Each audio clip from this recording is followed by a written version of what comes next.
Hi, I'm Anna McEwen, and this is The Epic Narrative. And now, my dad, Bob Switzer. So, I've been looking back, like we've cranked out a chapter, an episode, I think, the last couple of weeks, and we're going to try and do it again today. We'll be in 1 Samuel 28. Now, this story it's one that probably most church people would know,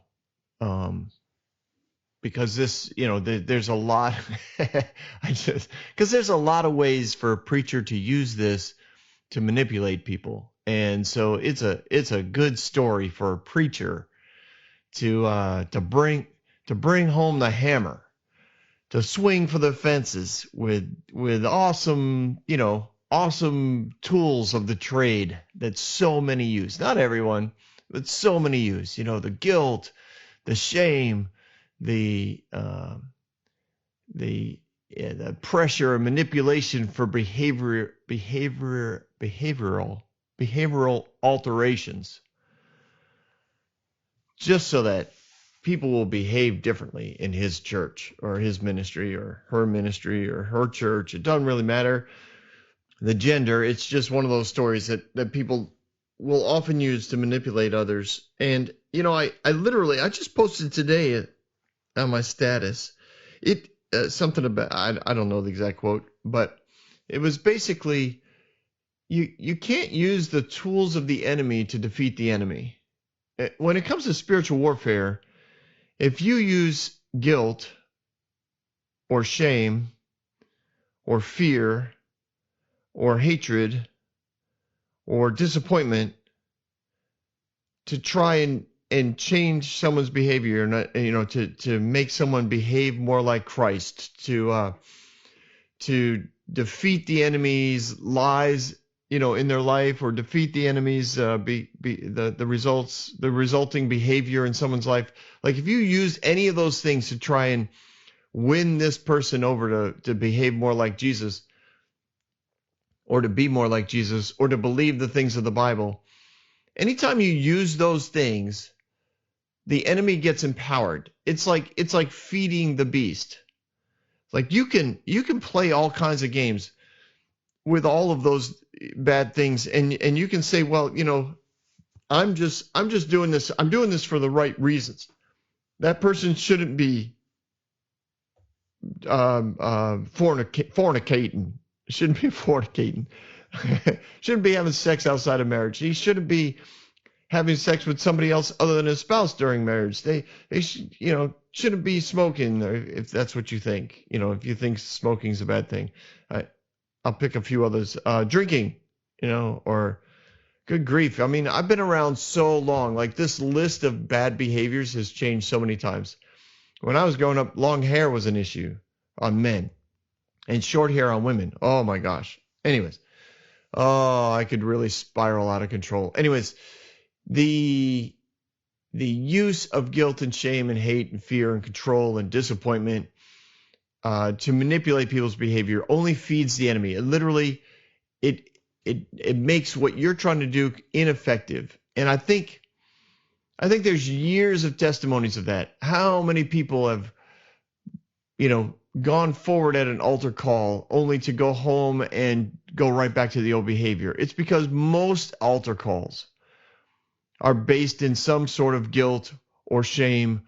It's a manipulation of whatever in order to get you to do something, and then it disappears. Why? Because you haven't actually changed anything. You haven't done the warfare end of it. You've actually fed the enemy. You've actually given the enemy more weapons to use. It's honestly, it's ridiculous. It's ridiculous to me that I fell for that I preached that it was taught to me, and I thought, yeah, that makes sense.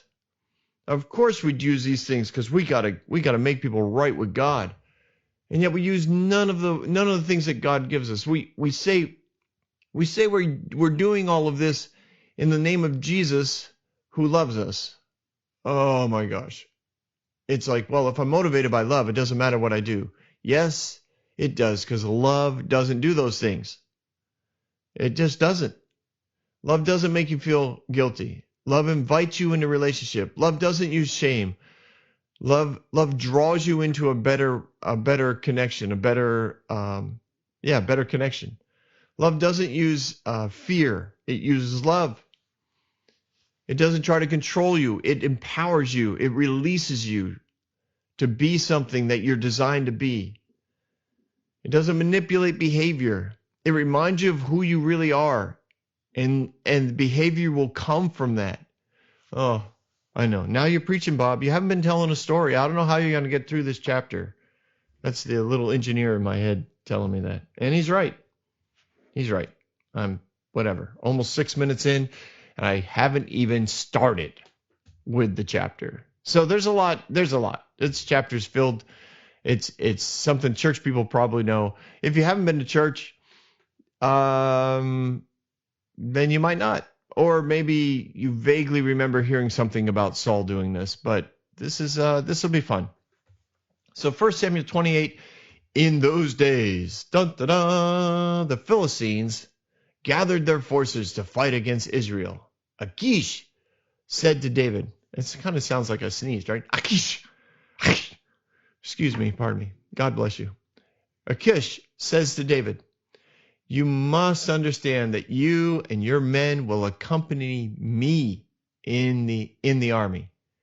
And David said, then you will see for yourself what your servant can do. And Achish replied, very well. I will make you my bodyguard for life. So in those days, that's a phrase that is used again. It's one of those time phrases, right? And what it means is that arrangements are being made for a large battle. Achish wants, it's probably springtime, because springtime is when most people went to battle. The fields have been planted. Pretty much, you can now spare some of the men, some of the servants, some of the attendants. You can release them to be part of the army, to go into battle, and maybe you come back with payment. You come back with the spoils. You come back with things that will help you out in the future. It's in a lot of ways battle at this point for a lot of these nations, these tribes, these large city states. They would go into battle more so for what they could get out of it than it was like we need to take over the country.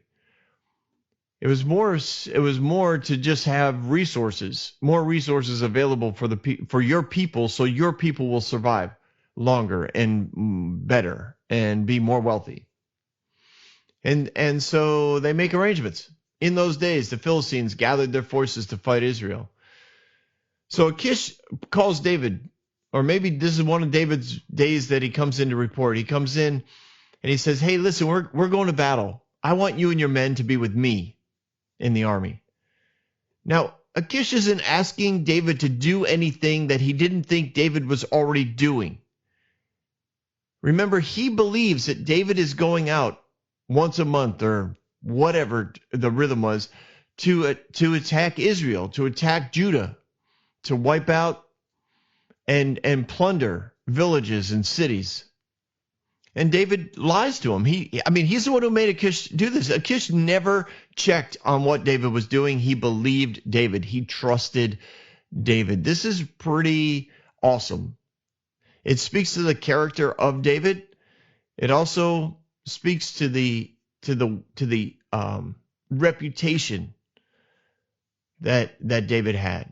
Right? I guess those two things are closely related. But the character of David was he didn't lie. And the reputation of David was you didn't need to hold him accountable. He had integrity. Now David has been spending that integrity, so to speak. He's been using up the old bank account. Good grief, Bob. Could you not come up with that? I really couldn't, actually. In the moment, I could not find it. Okay. So David says, like he has to commit. You have to wonder, like in the moment, was David like, oh no? Or had he kind of mentally put himself through the patterns that say, all right, I know eventually I'm probably, we're going to be asked to go to war. Like any king would be stupid not to take 600 mercenaries with our reputation into battle with him. And there's probably only one group of people that the Philistines are going to go into battle against, and that would be our people. I think internally David kind of knew that this day was coming, and that's why he was ready with his answer. And I wouldn't be surprised if he had the discussions a few times with at least the commanders within his army, where they sat down and around the campfire or around the dinner table. They didn't have tables. I was just around the dinner rug. And he says, all right, guys, what are we going to do if the Philistines ask us to go to war with Israel? So David's response, I think, was ready. It was prepared. And David says, then you will see for yourself what we can do. And Achish said, awesome. Then I am going to make you my bodyguard for life. Now that sounds like he was going to be attached to Achish, but basically it was kind of like being the armor bearer for Saul back in the day. It's a place of honor. It's a position. It means that David would be part of the military planning. It means that he would be in the military council. It means that other commanders would have to acknowledge that David was who Achish says he was. Now this was as we'll see later, it was not the way that the other commanders saw David. They always viewed him as a foreigner. They viewed him as a threat. It didn't matter what the reports were coming back. It didn't matter. And maybe some of these commanders had enough contacts over the border that they were getting some feedback that was curious to them, because Achish is telling them that David goes out and he kills, he kills and he pillages and he's weakening the defenses of Israel, every month or every day, who knows. And the commanders are more on the ground people, and they're not getting any feedback from the borders that Israel's been under attack, or that Judah was under attack, or that a village has fallen.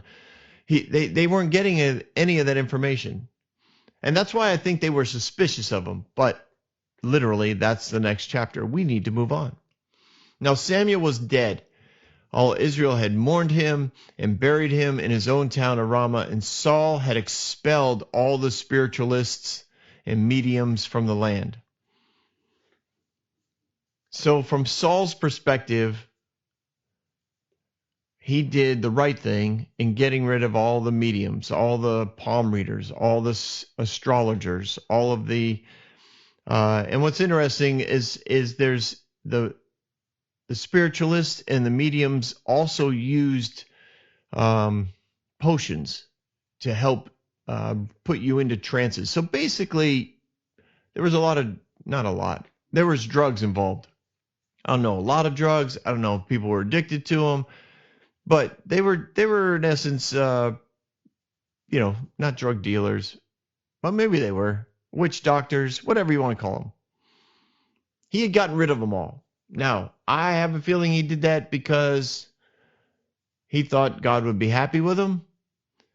I don't know. I really don't. Because he clearly wasn't connecting with Samuel before Samuel died. And maybe that was Samuel's fault. I definitely think Samuel had the right to speak to the king. Samuel never exercised that right. He had clearance. He could have went to Saul at any time, and he didn't. But flip side, Saul could have went to him, and he didn't. So they did not have a relationship for years before Samuel died. And in essence, at some level, Saul didn't have any other spiritual guidance either. So the Philistines assemble. They come up. They set up camp at, on one side of the valley. And Saul is gathering all of Israel to set up camp on the other side. This is a time thing. They're not ready to run down the hills yet. They're still waiting for men to show up. And there's intimidation things. There's often there would be chants that would go on over the valley through the night to try and keep the other side awake. They would bang on their shields. They would clank sword, whatever it took. Shoot, sling rocks, just to try and intimidate, just to create, some tension, hurl insults at one another. So that's going on every night. But Saul saw the Philistine army and he was afraid. It freaks him out. He sees the vastness of the army. And he freaks out. As I said, they assembled, right? So Israel. I did want to note this, just technically speaking. I forgot to. I didn't see this, but it was a 3-day journey from the capital city to where this battle is taking place. So that's why they're waiting, and that's why they're giving each other space, because they make these arrangements before anybody shows up. They all know where it's going to happen. They have to give everybody a chance to travel down there. Saul sees how big the army of the Philistines is. He's afraid. It says terror filled his heart. This is not unusual, right? Fear is not something that is unusual for somebody who has created a culture of fear. It's the culture. It's the atmosphere in which he generally operates. It's what he's familiar with. So to be overwhelmed with it makes sense as well. If you create a culture of love, then you see circumstances and often you get overwhelmed with love, and you overwhelm those circumstances with love. But fear overwhelms you and you become incredibly unstable, and you become selfish, and you're just looking for answers, because fear is going to also feed the idea of being a victim. And Saul doesn't want to take full responsibility for what he's done. So he needs some help. So here's a verse 6. He inquires of the Lord, but God did not answer him in dreams or the Urim or the prophets.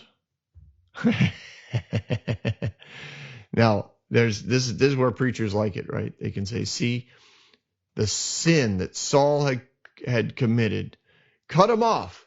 It cut him off from the voice of God. God won't talk to you if you're sinning. God won't talk to you. You need to get your life right. You want direction from the Lord. You want information from the Lord. You want to know what God wants you to do in your life. If you want purpose and direction, you better get right with him. You better get that sin out your life. Now come on forward and we'll bless you.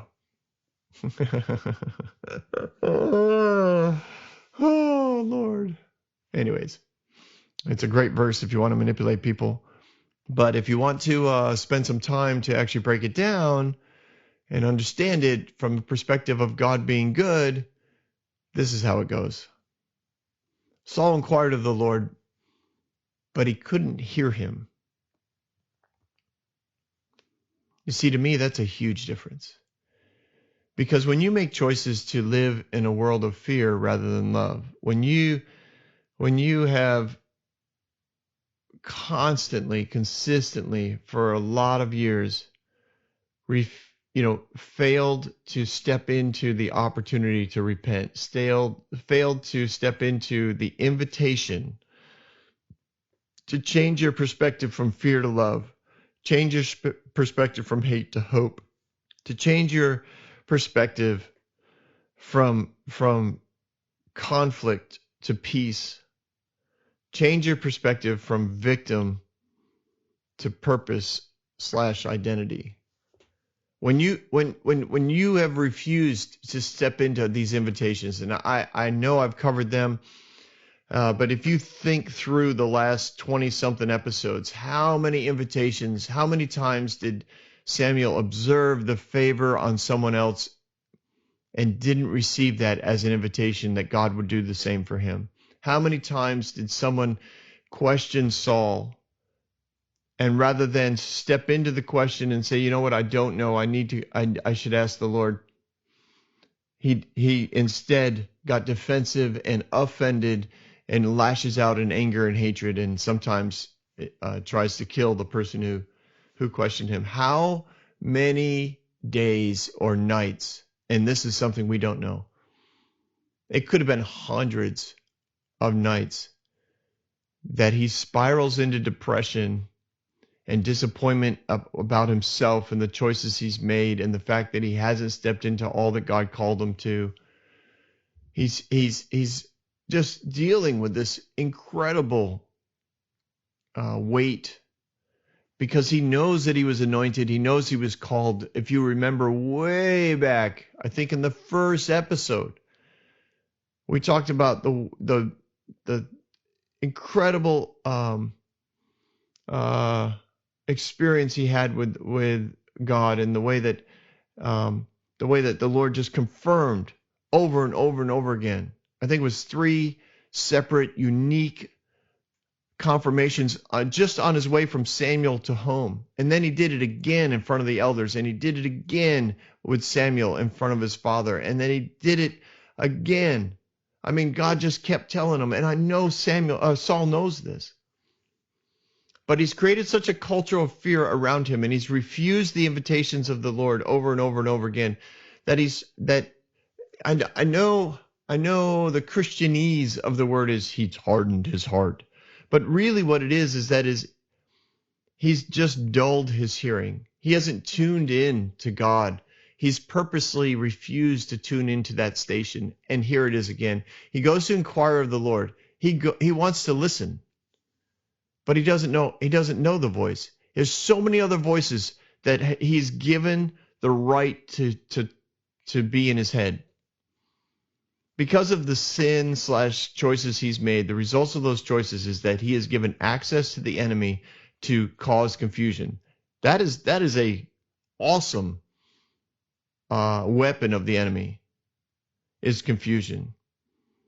And he also gets really loud, right? He doesn't bring peace. The enemy brings the storm.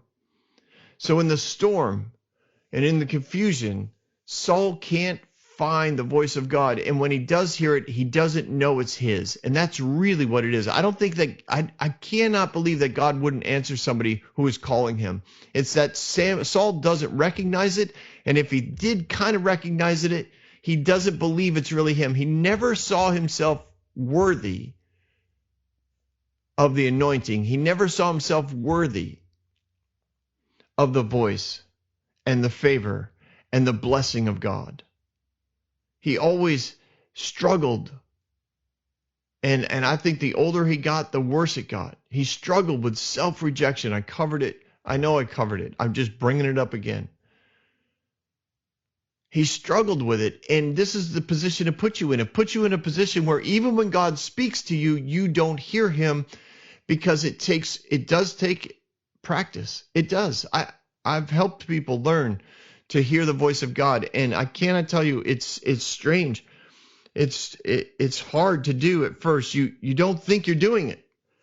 You don't realize how easy it is. You really, really don't, because the enemy has so piled on these expectations of what the voice of God would be like that you don't realize how simple it is, how easy it is to hear it.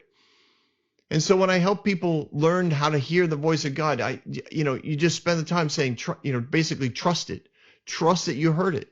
Trust that you heard it. If what you heard lines up with the kingdom of God, if it lines up with love and peace and hope and joy, if anything sounds like that, that's him. And people are like, but it's, often, I'll give you this. So many times they think it's not God because it sounds like their voice. It sounds like their own voice in their head, and they think it can't be. Like that's a me thought.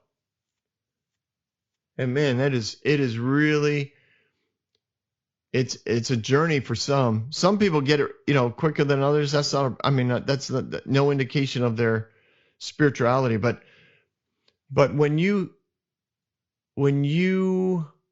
hear the voice of God and it sounds like your voice, like now this becomes what? An identity thing. You hear your voice, but you don't think you are worthy of it. You don't think you're like my thoughts wouldn't be like God's thoughts. My voice wouldn't sound like God's voice. And the self-doubt steals the voice of God from you. It's not that God isn't talking, it's that self-doubt steals it. Who steals? The enemy. The enemy comes to kill, steal, and destroy. He will steal the voice of God from you, and he stole the voice of God from Saul right here. The fact that it says the Lord did not answer him by dreams, Urim, or the prophets. It's not that he didn't speak. It tells me the Lord sent him dreams. And when he woke up, he thought, no, that can't be God. That can't be God. What was God trying to tell him? This is what's fascinating to me. God was trying to encourage Saul. He was trying to give him strategies for victory. Why wouldn't he want Saul to win? Well, because God stole the kingdom from him and gave it to David. No. That was the result of Saul's choices if he continues to make those choices. That's what Samuel was telling him. It was not a guarantee. We went over that before. And that's what the Lord's doing here. He's like, okay, I'll speak to him in a dream. Nope. I don't think that's what God wants to tell me. Oh my gosh, I interpret dreams for people. There's so many times people will bring me their dream and they just immediately assume it's death and doom because that's what they think the voice of God should sound like. They think it's filled with wrath. They think it's filled with death and burning. And God speaks to them in a dream, and they come to me and they're like, I think I'm gonna die or whatever. Like I think my marriage is over. And they tell me the dream, and I don't see it that way at all. Because I hear the voice, I see those. I don't necessarily see their dream. I write down notes on their dream, and I'm seeing this beautiful, hope-filled picture, and I spit it back to them, and they're amazed. They're amazed because rather than feel oppressed by the enemy, they realize God's trying to communicate to them and has been. When it comes to dreams, I often say nightmares are like the volume up full blast. It doesn't mean that God sent the nightmare. It just means the volume on what he's trying to communicate. Like he's yelling. Nightmares are intense. And I think Saul probably saw a nightmare. And he's like, that can't be God. Oh, I'm going to die. And he goes to the prophets, and the prophets speak out what God's telling them, and he doesn't think it's God. He doesn't think it's God. And the Urim, the stones, the dice that were rolled, he sees it rolled, he sees the answer, and he thinks, yeah, I don't think it's God. Like he just can't hear it because he spent so much time ignoring it. And now he's confused when he hears it. The self-doubt comes in and steals it. The loudness of the storm, the troops on the other side of the valley that are, making intimidating, singing intimidating, thumping intimidatingly, like it rattles his brain. He's like, it can't be God. Where's God? Where's God? So he's so desperate for spiritual help. He's so desperate for spiritual help. Saul says to one of his attendants, I need a witch. I need a medium. I need somebody who speaks to the dead. I need to talk to her. And I don't know if the guy knew immediately that there was the one at Endor, the witch at Endor, but they got him the information. There's like, you can go to Endor. There's one there. So Saul disguises himself. And at night, he and two men went to the woman. He disguises himself not only for the witch, but I really think he disguised himself so he could leave the camp without being seen.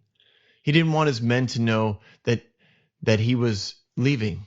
because they would probably all leave as well. They'd be like, "Oh, I guess we're not fighting. I guess the king figures we're going to lose, so I guess maybe we should pack up."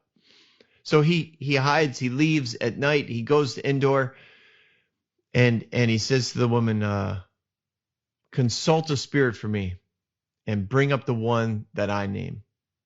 I want to talk to someone specifically. I don't want some mumble jumbo. Ooh, here's a dead person from your past. I want to speak to someone specifically." And she's like, "Well, I would do it, but you know what the king has promised. The king has promised that he will put to death anybody who does this. So I can't do it for you because it'll be a trap." Basically, I don't know who you are, although I have a strong sense, being a medium, she probably had a good idea of who was there. "I don't know who you are. I don't know who these guys are. For all I know, you're here to kill me if I say yes." So Saul swears. It's like, "Surely as the Lord lives, you will not be punished for this." And the woman said, "Fine. Who do you want to see?" Now she's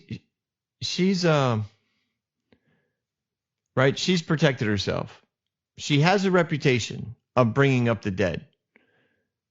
So much of a reputation that the attendants of Saul know about her, which tells me that the people who are close to Saul aren't telling Saul all the things they're supposed to tell him, because theoretically Saul has emptied the country of these of mediums and witches and soothsayers and spiritualists. He's gotten rid of them, but his attendants know that there's one in Endor. And they probably know of a few others. Endor was just the closest one, which goes to that spirit of fear and control. You don't information in a culture of fear and control. When your leader is leading in that direction, information becomes a commodity. So you keep the information in your back pocket, and you pull it out when you need it. And no one needed to impress Saul. No one had needed that information yet. So no one had told him about Endor. Or maybe several others. So she says, "Who do you want me to bring up?" Now, she asked this question, again, because she's been in business. It's not like she's been in hiding and she's rumored to have been a witch. She's been doing this for a while. He says, "Bring Samuel up." So she does. She does. This is intense. Like, this is one of those spiritual, mystical, like, wait a minute. What is God doing here? God is sending Samuel back from the dead as a ghost when he's called upon by a witch. Yeah.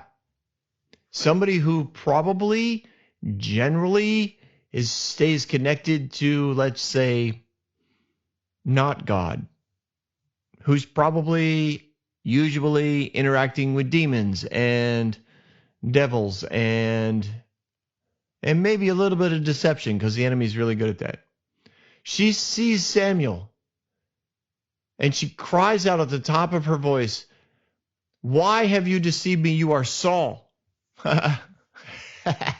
Now, I didn't scream at the top of my voice, but she gets in that moment. I know when you're preaching this to manipulate people, you say, "See, the only time she ever saw someone come back from the dead was when God did it, because all of this spiritual stuff is deception, all this stuff is lies." It's not. The reason why the enemy sends up the dead people is because he tries to mimic what God does. And so Samuel shows up because God can override anything.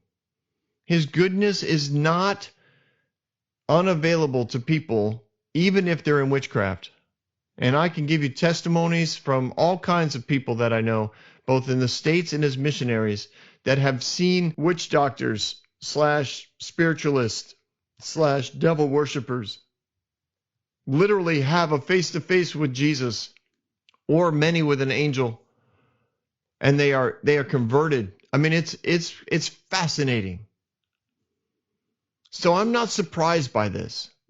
She's surprised because when Samuel shows up, I think the first thing he says to her is, what does Saul want? And she freaks out at Saul. She's mad at Saul for being deceptive. Why? Because she's not being deceptive. She's doing her honest job. She's like, you lied to me. You're Saul. And the king says to her, wait, no. Like he realizes, oh, Samuel's here. Like, the only reason why she knows I'm Saul is because somebody told her. And we didn't say anything. So it has to be who she's talking to. He's like, don't be afraid. What do you see? Tell me what you see. Tell me what you see. And the woman said, I see a ghostly figure coming out of the earth. Okay. Yeah. But what does he look like? What does he look like? He's an old man wearing a robe and is coming up. That's him. And Saul jumps out of his chair or rolls off the pillow and he bows down to Samuel. Not that you should bow down to angels, but he's just trying. He's trying. Samuel says, why did you bring me here? Why did you disturb me? Why did you bring me up? Now remember, where was Samuel at this point, right? He's in the afterlife. He's in heaven or paradise or Abraham's bosom. Don't even get me going on the subject of hell and what all that is. I used to know. Trust me, I used to know. And now I don't know, so I don't know. But he's somewhere and he enjoys it.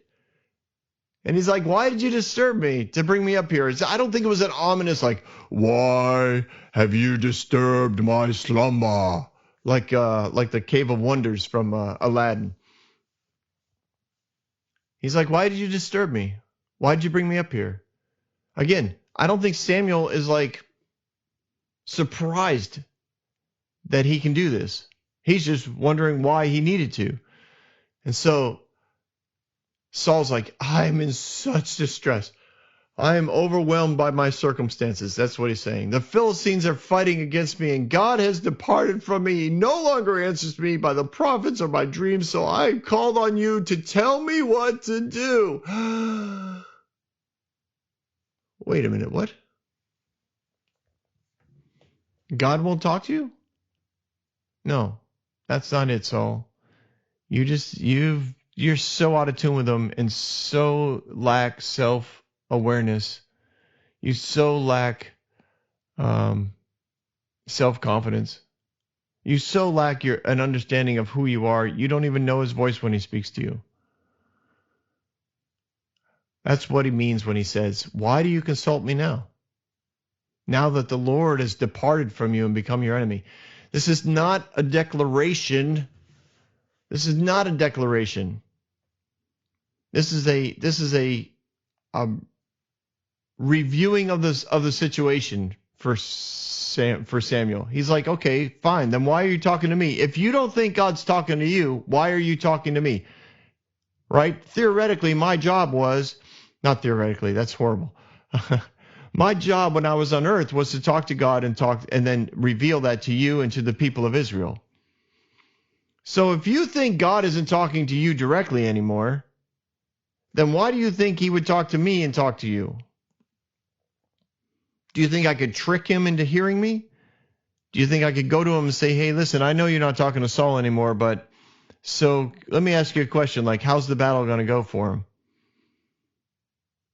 And then God wouldn't know that I'm going to come down here and tell you the answer? Like there's so much implication in this question. It's not just a direct question. He's saying, if you don't think God's talking to you, why do you think God's going to talk to me for you? Which is a great indication that Samuel fully expected Saul to have heard God at this point. He's like, it's not my fault that you're not hearing God. It's you. The Lord has done what he predicted through me. What he predicted, not what he guaranteed. Samuel's like, you remember, I told you what could happen to you if you continued down this path. Way back at the beginning, when the choice you made was pretty mundane. It really wasn't a horrible choice. But if you go down that path, this is where you're going to end up. I told you that. The Lord would tear the kingdom out of your hands and give it to one of your neighbors, to David. Now, Saul knows this, right? He's rehearsing what Saul already knows. He goes, because you didn't obey the Lord and carry out his quote, wrath against the Amalekites, the Lord has done this to you today. Again, I know those that want God to be wrath-filled so that they can be wrath-filled and blame it, that they're just being like God. That is not what's going on here. I do understand that it's written here. I do. And I know this is where some of you are like, okay, this is where, Bob's going to be blaspheming. This is where the influence of the translator comes in. This is where the influence of the writer comes in. This is where someone hears the voice of God or reads the words on the paper and decides the direction in which the tone is going to take. You can't avoid that academically. You can't pretend that that doesn't happen. And in these phrases, they try to continue this mindset that they have that all of this comes from God, that God is doing all of this to Saul. Samuel says, remember when I warned you about this because you chose not to obey the Lord? You were supposed to carry out the full plan. You didn't. And now this is the result of making that choice over and over and over again, to not obey the full instruction of the Lord, to not listen to his invitation, to not step into the fullness of what he has for you. This is the results. I told you this was going to happen. Why are you asking me a question that you should already know why it happened? Now, the Lord will deliver both Israel and you into the hand of the Philistines, and tomorrow you and your sons will be with me. Lord will also give the army of Israel into the hands of the Philistines. Now, is this a guarantee? Is this the sovereign will of God? No. Samuel's like, this is the logical conclusion that goes all the way back to your decision to disobey, your decision to not work in the realm of God. He gave you some instruction, you didn't obey. You keep doing that, this is where you end up. It's like saying when you let me put it in a relational circumstance. I see somebody who can't help flirt with the opposite gender. They find it empowering, they find it cute, they find it funny. It builds their ego. And I warn them, because now they're, quote, dating somebody, but they're still very flirtatious. I'll warn them, listen, your pattern could lead to trouble. If you continue to flirt, if you continue to, in essence, make promises that you don't plan on following through on, you keep getting numbers, you keep sending flirty texts because they're, quote, funny, you're just kidding. Like that kind of pattern could really cause you trouble in your marriage. And then they don't stop. Now, did I curse them? Did I say, listen, you're going to end up cheating on your spouse because you're this way? You're going to end up in a divorce situation because you are this way? No. But when they come to me, whatever number of years later, and they say, yeah, I never stopped. I should have. I always, and now we're here, like, fix me or fix us. I can look at them and say, you do know I covered this, right? And often they will say, yeah, oh yeah, I remember when you said this. That's why we're back here, is because what? Because you told us the truth. And then I say, well, you need to end it. Like, you're on the verge of divorce. If you want to change things around, you're going to have to change things around. If you don't, you're going to end it. Like, your relationship's over. Oh, I don't want to change who I am. It's who I am. Is there another way to fix us? Can you help my spouse understand that I don't mean anything by the text I send or by the words I say? And it's, in a much shorter phrasing, I would basically say, you want your spouse to believe you that you're not a truthful person. Except with them, you're truthful with them, right? And then the whole trust thing comes out and all the lies and the deception. And oftentimes by the end of the meeting, and I hate it when this happens, but by the end of the meeting, somebody isn't willing to change. They're not willing to build the trust, and the marriage is over. Samuel's going through this right now with Saul. He's like, listen, you haven't changed for years. You continued down the path I warned you about for years. And now you're at the verge of losing everything. You're going to die. Your kids are going to die. The army's going to lose. The army of Israel is going to go to the hand of the Philistines. And immediately Saul falls full length on the ground now. He's filled with fear because of Samuel's words. His strength is gone. He hadn't eaten all day and all that night. So Saul is on he's physically weak. He's exhausted. He's full of fear. And Samuel basically said, you're the one who did this. It's not that God needs to speak to you. He's been trying to. It's that what the logical result of the choices you've made is sitting right in front of you. You're the only one that can change this, Saul. It's not up to God. I can't, oh man, this principle is so huge, right? How many people get to the end result of their choices and says, God, fix it. God, what did I do? God, why did you do this to me? And that's what Samuel's addressing in this. He's like, you think God did all this to you. It's you. Repent. Change the way you think. Change the way you see things. Go to God. Ask him to help you. Go to God and say, look, I've made a huge mess. How do I fix it? Literally, go to the question. Back a few minutes ago, Samuel says to Saul, why did you disturb me by bringing me up here? What was Samuel's question? His question is, I'm in great distress. His perspective had not shifted, even in the presence of Samuel, who he was bowing down before. His perspective was still about me. I have called on you to tell me what to do.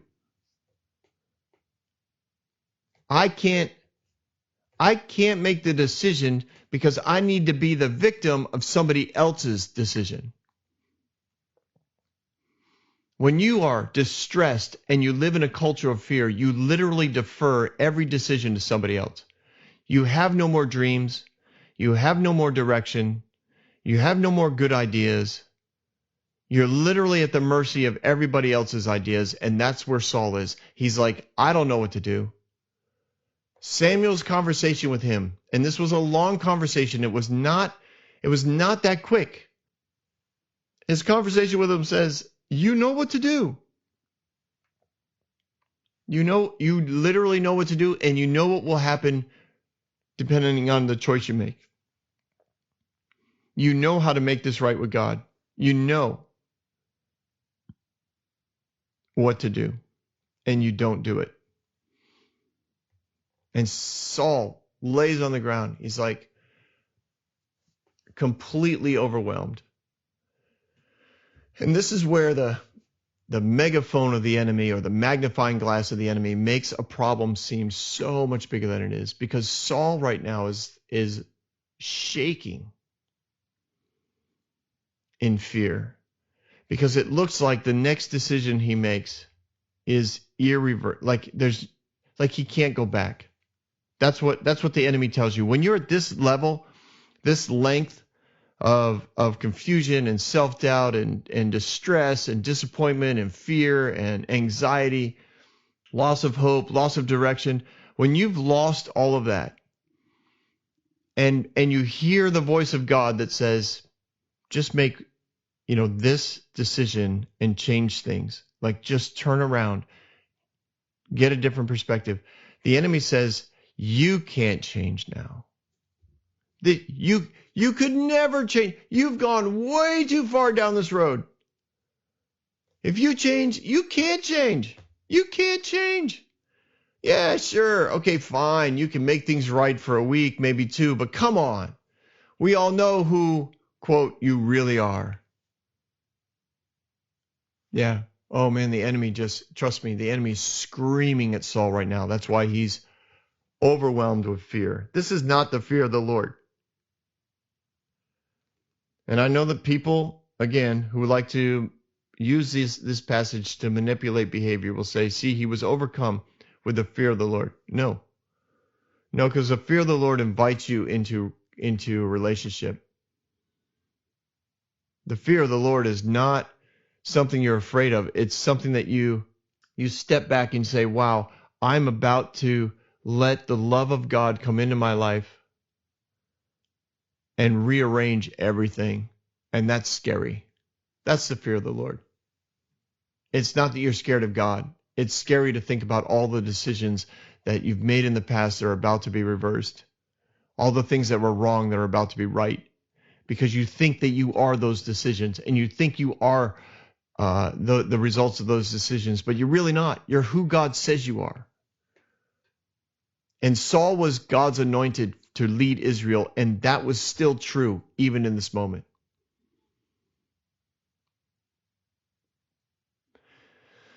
And the woman says to him, look, I obeyed you. I took my life in my hands and did what you told me to do. Now please listen to me.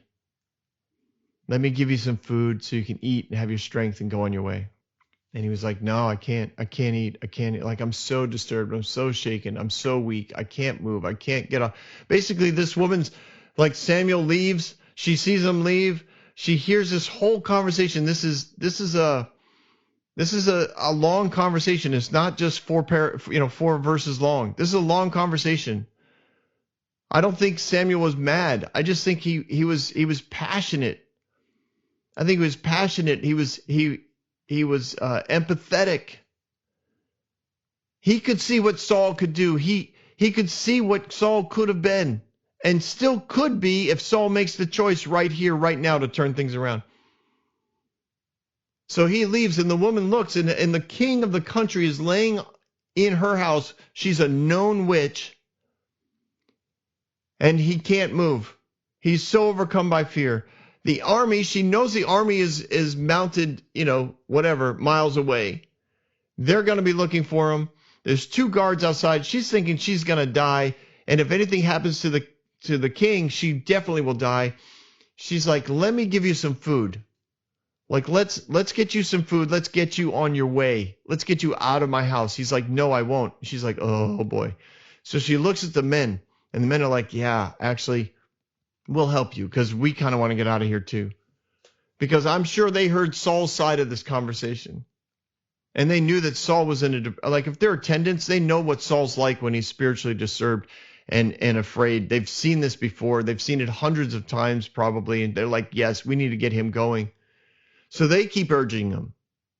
And eventually he listened to them and he got off the ground and he sat back up on the pillows. And the woman killed a little calf. And she made bread. Like, this takes the rest of the night. And she put it all before Saul, and they ate, and they left. So I'm guessing they left probably around 3 or 4 in the morning. This was an all-nighter. So Saul's been up now for 24 hours. And Saul has a choice to make, as he always did. And the choice was always available to him because God, in his love, always gives us that freedom to make the choice. Always. He never imposes his will on us. He just always invites us to step into it. He doesn't guarantee all of the negative results. He's like, I can stop it. Repent and I can stop it. Wow. I think I preached more than I told that story because, man, I was surprised at how much stuff came up. But I hope you enjoyed it. And we will connect again next week.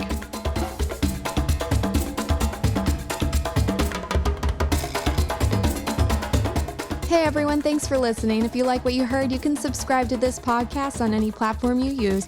You can also reach out to Bob for questions or booking at thebobswitzer.com or email him at thebobswitzer@gmail.com. See you next week, guys.